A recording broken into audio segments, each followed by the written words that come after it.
आहे मी श्रेया झाली आणि विखे पाटील साहेबांकडे आणि झालं मी पहिल्यांदा शिर्डीला आली आहे आणि एकदम निवांत दर्शन झालं आमचं आणि मी खूप आभारी आहे. धन्यवाद.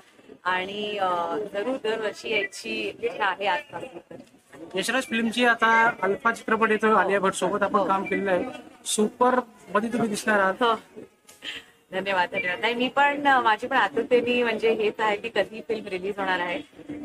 पण चालली आहे मेहनत आणि नक्कीच लवकरच रिलीज. एक मराठमोळी मुलगी आता आहे किंवा मराठीचं नाव होतं. आता सर्वात मोठे जे कुठले बॉलिवूडचे पिक्चर ते सगळे केले तर आपल्या सगळ्यांचंच नाव मोठं होईल. तुम्ही अभिनेत्री आहात मात्र पॉलिटिकल बॅकग्राऊंड पण आहे. आगामी विधानसभा निवडणुका येत आहे, काय वाटतं तुम्हाला राज्याचे चित्र कसं असतं? मला पॉलिटिक्स मध्ये जास्त कळत नाही तर मला मदत करा याच्याबद्दल. मला फक्त बॉलिवूडच माहिती आहे.